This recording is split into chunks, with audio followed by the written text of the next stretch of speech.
সুপ্রিয় শিক্ষার্থীরা, আশা করি সবাই ভালো আছো।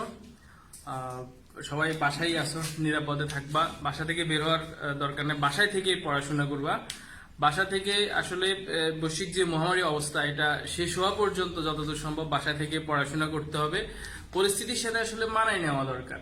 আমরা যেটাকে অভিযোজন বলি, যে বিরূপ পরিস্থিতি তো নিজেদেরকে মানিয়ে নেওয়াটাই হচ্ছে অভিযোজন।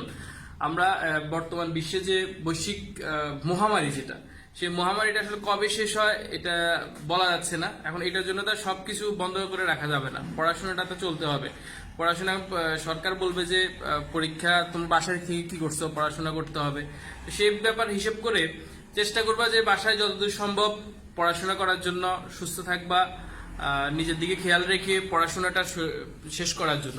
নিজের পড়া নিজে শেষ করতে হবে, এই পড়া অন্য শেষ করার মতো সুযোগ নেই। আমরা চেষ্টা করছি তোমাদেরকে সহায়তা করার জন্য। আরো যদি বাড়তি কোনো সহায়তা লাগে, স্কুলের সাথে যোগাযোগ রাখবা, নিজেরা যোগাযোগ করবা। সবকিছু মিলে পড়াশোনাটা চালিয়ে যেতে হবে। আমরা আজকে আলোচনা করব রসায়নের পঞ্চম অধ্যায়ের রাসায়নিক বন্ধন, এইটা নিয়ে আলোচনা করব। রসায়নের পঞ্চম অধ্যায় রাসায়নিক বন্ধন। রাসায়নিক বন্ধন পড়ার আগে সর্বপ্রথম যে টপিকসটা আমাদের আসবে সেটা হচ্ছে যোজ্যতা ইলেকট্রন। যোজ্যতা ইলেকট্রন। আমরা ইলেকট্রন বিন্যাসটা আগের অধ্যায়গুলোতে শেষ করে আসছি। আমরা একটু যোজ্যতা ইলেকট্রনে আলোচনা করি। যেমন ধরো, ক্লোরিনের পারমাণবিক সংখ্যা 17, এর ইলেকট্রন বিন্যাসটা আমরা লিখি 1s2 2s2 2p6 3s2 3p5। প্রথম শক্তি স্তরে 2টা ইলেকট্রন, দ্বিতীয় শক্তি স্তরে 6 দিয়ে 8টা ইলেকট্রন, তৃতীয় শক্তি স্তরে 7টা ইলেকট্রন। সর্বশেষ শক্তি স্তর যেটা, এটাকে বলা হয় যোজ্যতা স্তর। সর্বশেষ শক্তি স্তরটাকে বলা হয় যোজ্যতা স্তর। তাহলে সর্বশেষ শক্তি স্তরে এখানে কয়টা ইলেকট্রন আছে? 7টা ইলেকট্রন। এই সর্বশেষ শক্তি স্তরের ইলেকট্রন সংখ্যাকেই যোজ্যতা ইলেকট্রন বলা হয়। যেমন আমরা একটু আসি, সোডিয়ামের কথা বলি। সোডিয়াম 11, তাহলে কি হয়? 1s2 2s2 2p6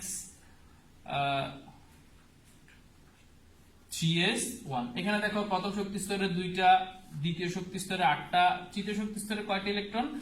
1টা electron. শেষ শক্তি স্তরে কয়টা ইলেকট্রন? 1টা। তাহলে তার যোজ্যতা ইলেকট্রনও কয়টা হবে? 1টা হবে। যোজ্যতা ইলেকট্রনও 1টা। সহজ হিসাব, শেষ কক্ষ স্তরে ইলেকট্রন সংখ্যাটাই তার যোজ্যতা ইলেকট্রন। যদি এরকম হয় যে ক্লোরিনের ইলেকট্রন বিন্যাস 286, তাহলে শেষ কক্ষ স্তরে 6টা ইলেকট্রন, মানে তার যোজ্যতা ইলেকট্রনও 6। শেষ কক্ষ স্তরে ইলেকট্রন সংখ্যাটাকে বলা হয় যোজ্যতা ইলেকট্রন। এবার আসো আমরা শিখবো যোজনী। যোজনীটা আমরা এইটা একটু পড়াশোনা করছি, আমরা আগের অধ্যায়টা একটু পড়তে হয়েছে, আমরা এখানে একটু আরেকটু পড়বো। যোজনীটা হচ্ছে, সংক্ষেপে যোজনী অনেকভাবে বলা যায়। যোজনী হচ্ছে শেষ কক্ষ স্তরে বিজোড় ইলেকট্রন সংখ্যাকে যোজনী বলে, বা কোন মোল অন্য কোন মোলের সাথে যুক্ত হওয়ার যে সামর্থ্য, সেটাকেও কি বলা হয়? যোজনী বলা হয়। যেমন ধরো, এখানে শেষ কক্ষ স্তরে কয়টা ইলেকট্রন? 7টা ইলেকট্রন। এখানে শেষ কক্ষ স্তরে হচ্ছে 7টা ইলেকট্রন, এখানে শেষ কক্ষ স্তরে 1টা ইলেকট্রন। এখন এই ক্লোরিন যদি তার নিকটস্থ নিষ্ক্রিয় গ্যাস বা নিষ্ক্রিয় মৌলের ইলেকট্রন বিন্যাস অর্জন করতে হয়, তাহলে তার এখানে 8টা ইলেকট্রন লাগবে। তাহলে আরো 1টা ইলেকট্রন নিতে হবে, একটা ইলেকট্রন সে গ্রহণ করবে। আর এ কি করবে? নিকটস্থ নিষ্ক্রিয় গ্যাস ইলেকট্রন বিন্যাস অর্জনের জন্য সে একটি ইলেকট্রনকে বের করে দিবে। তাহলে এ একটি ইলেকট্রন গ্রহণ করে নিষ্ক্রিয় হলো 2H8, আর এ একটি ইলেকট্রন বর্জন করে নিষ্ক্রিয় হলো। তাহলে দেখা যাচ্ছে এর যোজনীয় 1, এর যোজনীয় 1, তার যোজনীয় 1, তার যোজনীয় 1। কিন্তু যোজ্যতা ইলেকট্রনের ক্ষেত্রে একটু দেখি, ক্লোরিনের যোজ্যতা ইলেকট্রন 7, যোজনীয় 1, আর সোডিয়ামের যোজ্যতা ইলেকট্রনও 1, যোজনীয় 1। তাহলে দেখা যাচ্ছে যোজ্যতা এবং যোজনী ইলেকট্রন 1 হতেও পারে, নাও হতে পারে। যোজ্যতা ইলেকট্রন এবং যোজনী 1 নয়, তবে কখনো কখনো সেটা 1 হতেও পারে, নাও হতে পারে। সাধারণ অর্থে হাইড্রোজেনের যোজনীকে আমরা 1 ধরে আমরা যোজনী হিসেব করি। যেমন হাইড্রোজেন ও ক্লোরিন যোগ করে আমরা কি যোগ পাই? Hydrochloric acid. এখানে হাইড্রোজেন একটা ক্লোরিনের সাথে যুক্ত হয়েছে, তার মানে হাইড্রোজেনের যোজনী 1। ক্লোরিনও একটা হাইড্রোজেনের সাথে যুক্ত হয়েছে, এখানে ক্লোরিনের যোজনীও 1। তাহলে কোন মোল অন্য কোন মোলের সাথে যুক্ত হওয়ার যে সামর্থ্য, তাকে বলা হয় যোজনী। যেমন ধরো, আমরা একটু আসি ম্যাগনেসিয়াম ক্লোরাইড। এখানে ম্যাগনেসিয়ামের যোজনী কত হবে? যেহেতু সে 2টা ক্লোরিনের সাথে যুক্ত হয়েছে, তাহলে তার যোজনী হবে 2। আবার সাধারণত কোন মলের সাথে যতগুলো অক্সিজেন যোগ হয় সেই অক্সিজেনের সংখ্যাকে দ্বিগুণ করলে তা অন্য যৌগের যোজনী পাওয়া যায়। আমরা একটু উদাহরণের ক্ষেত্রে বলি, ক্যালসিয়াম অক্সাইড, এখানে অক্সিজেন কয়টা আছে? একটা, একের দ্বিগুণ কত হবে? 2, তার মানে ক্যালসিয়ামের যোজনীয় হবে 2। আর আমি একটু বলি, কোন মলের সাথে যতগুলো অক্সিজেন যোগ হয় সেই অক্সিজেনের সংখ্যাকে দ্বিগুণ করলে ওই যৌগের যোজনী পাওয়া যায়। যদি অক্সিজেন 2টা যোগ হয়, 2, তাহলে অক্সিজেন 2টা যোগ হয়েছে মানে অক্সিজেনের দ্বিগুণ করতে হবে, 2 দুগুণে 4, তাহলে পার্শ্ববর্তী ধরো এখানে এ ধরলাম, এ যোজনী হবে তখন 4। বুঝতে পারছি যোজ্যতা ইলেকট্রন এবং যোজনী। আমরা এরপর একটু বিভিন্ন মৌলের যোজনীগুলো আমরা একটু হিসেব করি। যেমন ধরো পটাশিয়াম ক্লোরাইড একটু আসি। পটাশিয়াম ক্লোরাইড, এখানে পটাশিয়াম কয়টা ক্লোরিনের সাথে যুক্ত হয়েছে? একটা ক্লোরিনের সাথে, তাহলে পটাশিয়ামের যোজনীয় হচ্ছে 1। আবার ধরো অ্যালুমিনিয়াম ক্লোরাইড হিসেব করি, এখানে অ্যালুমিনিয়াম কয়টা ক্লোরিনের সাথে যুক্ত হয়েছে? 3টা, তাহলে অ্যালুমিনিয়ামের যোজনী এখানে হবে 3। যতগুলো ক্লোরিন বা হাইড্রোজেনের সাথে যুক্ত হবে তার যোজনী হবে তত। আবার অক্সিজেনের ক্ষেত্রে একটু হিসেব করি আমরা। যেমন ধরো কার্বন আছে, মিথেন CH4, এখানে কার্বন কয়টা হাইড্রোজেনের সাথে যুক্ত হয়েছে? 4টা হাইড্রোজেনের সাথে, তাহলে কার্বনের যোজনী কত হবে? 4। ব্যাপারটা বুঝতে পারছি? এইভাবেই আমরা যোজনীটা হিসেব করব। এবার আসলে আমরা একটু পড়ি যৌগমূলক ও তার যোজনী। যৌগমূলক ব্যাপারটা হচ্ছে কতগুলো পরমাণু বা আয়ন একত্রিত হয়ে যদি একটা মৌলের ন্যায় আচরণ করে। আমরা জীববিজ্ঞানের টিস্যু পড়েছিলাম, টিস্যু, কতগুলো কোষ একত্রিত হয়ে যখন একটা কোষের ন্যায় আচরণ করবে তাদেরকে আমরা টিস্যু বলি। যৌগমূলকগুলো ঠিক একই রকম, কতগুলো যৌগ একত্রিত হয়ে যদি একটা যৌগের ন্যায় আচরণ করে এবং বিক্রিয়ার পরে ও আগে অপরিবর্তিত থাকে তাদেরকে বলা হয় যৌগমূলক। যেমন এটার নাম হচ্ছে অ্যামোনিয়াম, অ্যামোনিয়ার সাথে একটা প্লাস থাকে, তার মানে তার আধান 1, যোজনীয় 1। যদি মাইনাস থাকতো বা -2, -3, যেমন আমরা একটু হিসেব করি নাইট্রেট যৌগমূলক একটু হিসেব করি, NO2-, এখান থেকে বুঝলাম তার আধান -2, যোজনীয় কত? 2। এটা হচ্ছে আধান, এটা হচ্ছে যোজনী। একটু লক্ষ্য করে একটু দেখো, আধান প্লাস মাইনাস হতে পারে, প্লাস হইতে পারে, মাইনাস হইতে পারে, কিন্তু যোজনী সবসময় ধনাত্মক। যোজনী হবে সবসময় ধনাত্মক, যোজনী সবসময় ধনাত্মক হবে। সরি, এখানে একটু ভুলে গেছে, -1 হবে, এটা 1। তাহলে যৌগমূলক ও যোজনীটা আমরা একটু বুঝলাম। আমরা এবার একটা আসলে যৌগের রাসায়নিক সংকেত লেখার একটু নিয়মটা একটু পড়ি। যৌগের রাসায়নিক সংকেত, যে সকল মৌলে যতগুলো পরমাণু থাকবে, যেমন আমরা জানি মৌলিক গ্যাস সমূহ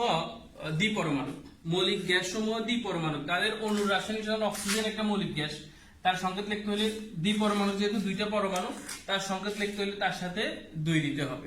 হাইড্রোজেনও একটা মৌলিক গ্যাস, তারও অণু সংকেত কি হবে? 2 দিতে হবে সাথে, যেহেতু এটা দ্বিপরমাণু, যতগুলো পরমাণু থাকবে ততগুলো পরমাণু নিচে ছোট করে লিখতে হবে। এটা হচ্ছে 1 নম্বর নিয়ম। 2 নম্বর নিয়ম হচ্ছে যদি একাধিক যৌগ একত্রিত হয়ে যৌগ গঠন করে। যেমন ধরো আমি একটা উদাহরণ দিই, ধরো A একটা যৌগ, B একটা যৌগ, A এর যোজনী ধরলাম 3, B এর যোজনী ধরলাম 2।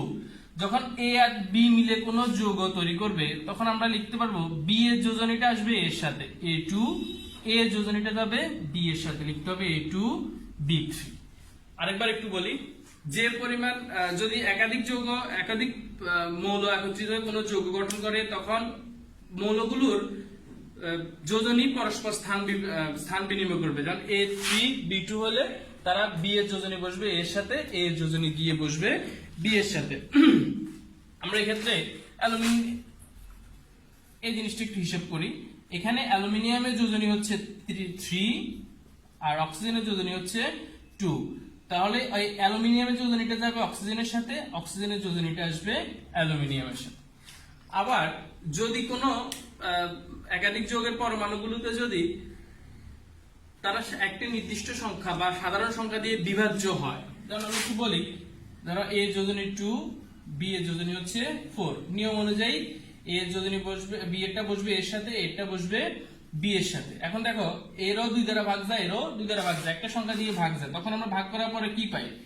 A2B1 না লিখলেও চলবে। এইভাবে আমরা যৌগের রাসায়নিক সংকেতগুলো লিখব। এরপর আমরা একটু আসি অষ্টক ও 2 এর নিয়ম। অষ্টক নিয়ম ও 2 এর নিয়ম। অষ্টক নিয়মটা হচ্ছে কোন মোলের সর্বশেষ কক্ষপথে 8টা ইলেকট্রন আনা। কোন মোলে, যেমন আমরা একটু ক্লোরিনেরটা দেখিয়েছিলাম, ক্লোরিন 17 2 8 7 শেষ কক্ষস্তরে এখানে একটা ইলেকট্রন। কোন মোলের সর্বশেষ কক্ষস্তরে 8টা ইলেকট্রন এনে নিষ্ক্রিয় হওয়ার যে প্রক্রিয়াটা তাকে বলা হয় অষ্টক নিয়ম। যেমন ক্লোরিন এখানে কি করবে, একটা ইলেকট্রন গ্রহণ করে সে কি হয়ে যাবে 2 8 8। তাহলে শেষ কক্ষস্তরে কয়টা ইলেকট্রন আসলো, 8টা ইলেকট্রন। এটা হচ্ছে অষ্টক নিয়ম, শেষ কক্ষস্তরে 8টা ইলেকট্রন একত্রিত করাকেই বলা হয় অষ্টক নিয়ম। আর দুইয়ের নিয়মটা শুধুমাত্র আমরা বেসিক্যালি হিলিয়ামের ক্ষেত্রে হিসাব করি, অন্যান্য যৌগের ক্ষেত্রেও করি, তবে হিলিয়ামের ক্ষেত্রে বেশি হিসাব করি। হিলিয়ামের ইলেকট্রন বিন্যাস কত, 1:2। দেখো আমরা জানি এস অরবিটালের সর্বোচ্চ ধারণ ক্ষমতা 2, এস উপশক্তি স্তরের সর্বোচ্চ ধারণ ক্ষমতা 2। তাহলে হিলিয়ামের আছেও দুইটা, হিলিয়ামের আছেও কয়টা, দুইটা। এখানেও কয়টা আছে, দুইটা। তার তো সামনের দিকে যাওয়ার সুযোগ নেই। প্রথম শক্তি স্তরে বা একটা মাত্র শক্তি স্তরে যদি জোড়া ইলেকট্রন অবস্থান করে তাহলে সেটাকে বলা হয় দুইয়ের নিয়ম। এটা হিলিয়ামের ক্ষেত্রে বলছে। আমরা এই ক্ষেত্রে আমরা নিশ্চয়ই স্থিতিশীলতা একটু আলোচনা করে ফেলি। তাহলে হিলিয়ামের পরে হচ্ছে নিয়নের 10, আমরা ইলেকট্রন বিন্যাসটা কি লিখি, 1:2 2:2 2p6। এরপর হচ্ছে হিলিয়াম নিয়ন আর্গন 18, কি লিখি 1:2 2:2 2p6 3s2 3p6। একইভাবে পরেরগুলো আসবো। এই দেখো এই তিনটা ইলেকট্রন বিন্যাস দিয়ে আলোচনা করি। আমরা দেখি যে নিয়নের শেষ কক্ষস্তরে কয়টা ইলেকট্রন, 8টা ইলেকট্রন। আর্গনেরও শেষ কক্ষস্তরে কয়টা ইলেকট্রন, 8টা ইলেকট্রন। আর আমরা জানি 8টা ইলেকট্রন থাকা মানে সে স্থিতিশীল। এই কারণে নিষ্ক্রিয় গ্যাসগুলো কি হয়, স্থিতিশীল হয়। ব্যতিক্রম কে, হিলিয়ামের ইলেকট্রন সংখ্যা 2টি, আর হিলিয়ামের প্রথম শক্তি স্তরের সর্বোচ্চ ধারণ ক্ষমতাও কত, 2। এজন্য হিলিয়াম সাধারণত কারোর সাথে, যেহেতু তার প্রথম শক্তি স্তর সম্পূর্ণভাবে পূর্ণ, তার বাড়তি কোনো ইলেকট্রন নাই, এজন্য সে কারোর সাথে বিক্রিয়া অংশগ্রহণ করে না।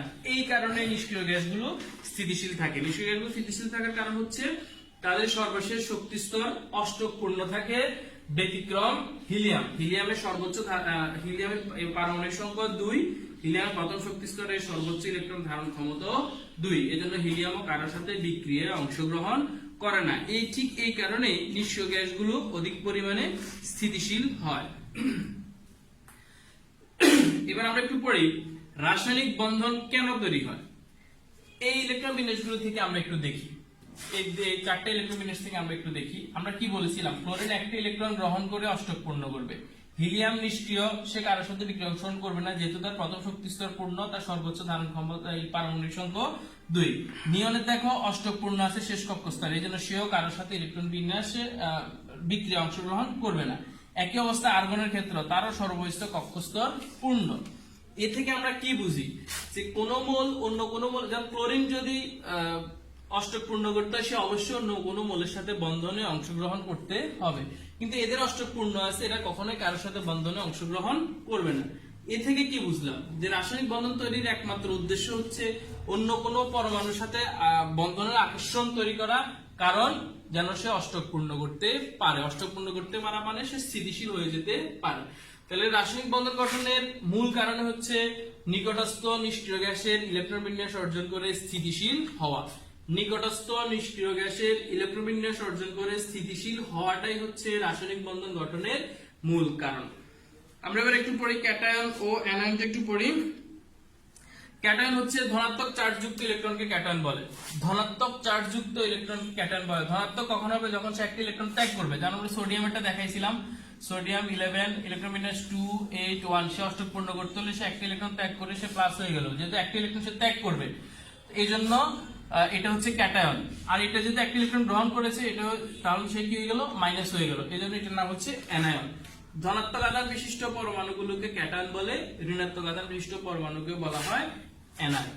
আমরা আমাদের বইতে 2 ধরনের রাসায়নিক বন্ধন আছে। আমরা 2 ধরনের রাসায়নিক বন্ধন একটু সংক্ষেপে আলোচনা করি। আজকে আমরা আয়নিক বন্ধনটা নিয়ে একটু আলোচনা করব। আয়নিক বন্ধন একটু দেখি।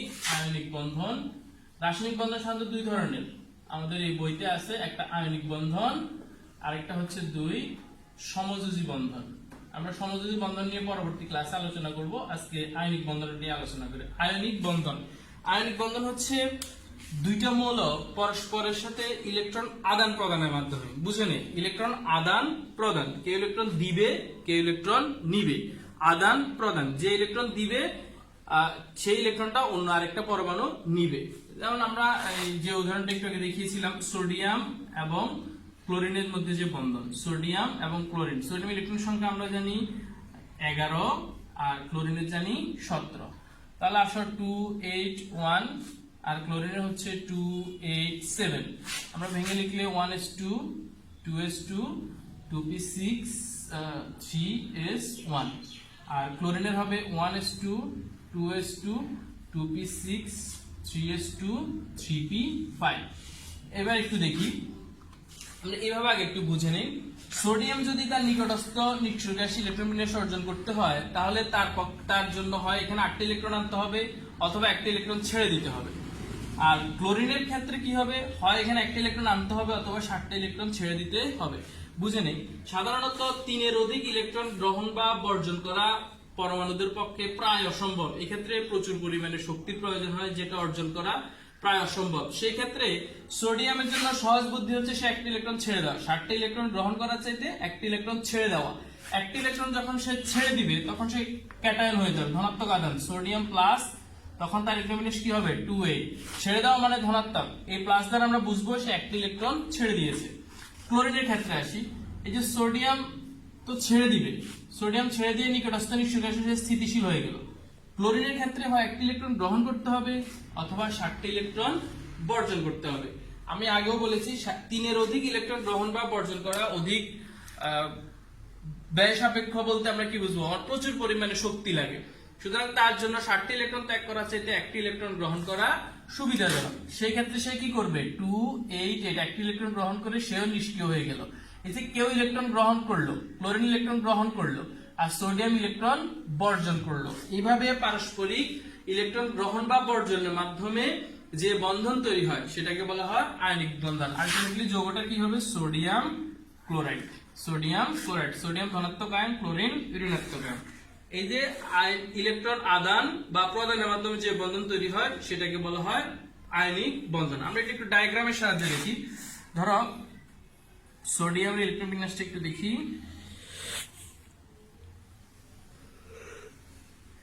সোডিয়ামের 3টা শক্তি স্তর, প্রথম শক্তি স্তরে 2টা ইলেকট্রন, এটাকে নিউক্লিয়াস ধরলাম আমরা, যেখানে সোডিয়াম লিখিয়ে দিই। আর এটা নিউক্লিয়াস ধরলাম, নিউক্লিয়াস, এটা হচ্ছে সোডিয়াম। দ্বিতীয় শক্তি স্তরে 8টা ইলেকট্রন, তৃতীয় শক্তি স্তরে 1টা ইলেকট্রন। আর ক্লোরিনের ক্ষেত্রে যদি আসি,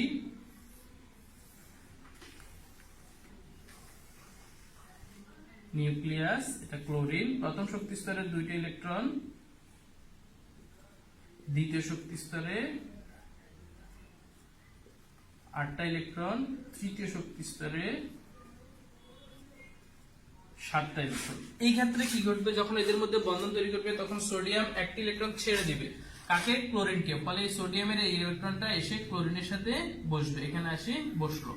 এখন ক্লোরিনের কয়টি ইলেকট্রন হইল, 2 2 8 8, মানে ক্লোরিন এখন স্থিতিশীল, 2 8 8, ক্লোরিন স্থিতিশীল। আর সোডিয়াম একটা ইলেকট্রন একটা কক্ষস্থ সে হারাই ফেলছে, তাহলে তার ইলেকট্রন কি হচ্ছে 2 8। এখন পরবর্তীতে যেটা হবে, সোডিয়ামের হবে প্রথম শক্তি স্তরে 2টা, পরের শক্তি স্তরে 8টা, এটা হচ্ছে সোডিয়াম, এটা নিউক্লিয়াস। আর ক্লোরিনের 3টা শক্তি স্তর, 3টে শক্তি স্তরে থাকবে, শুধু একটা ইলেকট্রন বাড়বে, তাহলে 1 2 2 4 6 8 2 4 6 8। এইভাবে এটা হচ্ছে ক্লোরিন। তাহলে সোডিয়ামের কি হলো, একটা শক্তি স্তর সে হারাই ফেলছে, হারাই ফেলেও সে কি হয়ে গেল, স্থিতিশীল হয়ে গেল। এইভাবে পারস্পরিক যে বন্ধনটা তৈরি হয় সেটা হচ্ছে আয়নিক বন্ধন। আমরা আরেকটু উদাহরণ একটু বুঝি। ধরো ম্যাগনেসিয়াম অক্সাইডের ক্ষেত্রে আসি, ম্যাগনেসিয়াম অক্সাইড, ম্যাগনেসিয়াম পারমাণবিক সংখ্যা কত, 12। তাহলে তার ইলেকট্রন বিন্যাস কি হবে, 1s2 2s2 2p6 3s2। আর অক্সিজেনের হচ্ছে 8, ইলেকট্রন বিন্যাস কি, 1s2 2s2 2p4। এবার একটু দেখি, ধরো আমরা যদি একটু ভেঙে লিখি, এখানে প্রথম ম্যাগনেসিয়ামের প্রথম শক্তি স্তরে 2টা, দ্বিতীয় শক্তি স্তরে 8টা, তৃতীয় শক্তি স্তরে 2টা। অক্সিজেনের প্রথম শক্তি স্তরে 2টা, দ্বিতীয় শক্তি স্তরে 6টা। এখন ম্যাগনেসিয়াম আর অক্সিজেন যদি বন্ধন তৈরি করে, তাহলে ম্যাগনেসিয়ামের অষ্টক পূর্ণ করার জন্য এখানে কি করবে, সে 2টি ইলেকট্রন হয় বর্জন করতে হবে অথবা 6টি ইলেকট্রন গ্রহণ করতে হবে। তার জন্য 2টি ইলেকট্রন বর্জন করা সহজ। অক্সিজেনের ক্ষেত্রে কি ঘটবে, হয় সে 6টি ইলেকট্রন বর্জন করতে হবে অথবা 2টি ইলেকট্রন গ্রহণ করতে হবে। তার জন্য 2টি ইলেকট্রন গ্রহণ করা সহজ।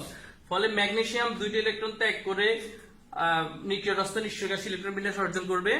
অক্সিজেনও একইভাবে 2টি ইলেকট্রন গ্রহণ করে নিকটস্থ নিষ্ক্রিয় গ্যাসীয় ইলেকট্রন বিন্যাস অর্জন করবে। এর ফলে কি হবে, ম্যাগনেসিয়াম 2,8 আর অক্সিজেন হবে 2,8। যদি এই যে অক্সিজেন 2টি ইলেকট্রন গ্রহণ করেছে, তো অক্সিজেন হবে ঋণাত্মক আর ম্যাগনেসিয়াম হবে ধনাত্মক। এটাই হচ্ছে মূলত আয়নিক বন্ধন। তোমরা বাসায় একটু একটা কাজ করবা, তোমরা বাসায় ক্যালসিয়াম অক্সাইডের ইলেকট্রন বিন্যাসটা নিজেরা করবা। ক্যালসিয়াম অক্সাইডের আয়নিক বন্ধন কিভাবে তৈরি হয় সেটা একটু নিজেরা করবা। আমরা আজকে কি পড়লাম, আমরা একটু আগের প্রথম থেকে একটু পড়ি। আমরা যোজত ইলেকট্রন শিখলাম। যোজত ইলেকট্রনটা কি, শেষ কক্ষস্তরের ইলেকট্রন সংখ্যাটাই হচ্ছে তার যোজতা ইলেকট্রন। এরপর আমরা যোজনী শিখলাম, যোজনী যোগমূলক তাদের যোজনীটা একটু শিখলাম। তারপরে যোগের রাসায়নিক সংকেত লেখার নিয়ম এবং বন্ধন কিভাবে তৈরি হয়, বন্ধন তৈরি করার কারণ, শেষ হচ্ছে অষ্টকের নিয়ম, 2 নিয়ম, আর নিষ্ক্রিয় গ্যাসগুলো কেন স্থিতিশীল হয় সেই নিয়মটা একটু পড়লাম আমরা। আর সর্বশেষ আয়নিক বন্ধন নিয়ে একটু আলোচনা করলাম। এই যে পড়াগুলো আজকে পড়লাম, বাসায় এগুলো নিজেরা ভালো মতো করে পড়বা, বেশি বেশি করে প্র্যাকটিস করবা। আসলে বেশি বেশি প্র্যাকটিসের কোনো বিকল্প নেই। নিজেরা খুব ভালো মতো পড়বা, বাসায় বেশি বেশি করে প্র্যাকটিস করবা সবাই, তাহলে আমরা সামনের দিকে আসলে আগানো যাবে। আমরা নেক্সট ক্লাসে আমরা সমযোজী বন্ধন নিয়ে আলোচনা করব। সমযোজী বন্ধন কিভাবে তৈরি হয়, সমযোজী বন্ধনের আরো কিছু ব্যাপার স্যাপার নিয়ে আমরা আলোচনা করব। আজকের ক্লাস এই পর্যন্ত থাকুক। সবাই সুস্থ থাকবা, ভালো থাকবা।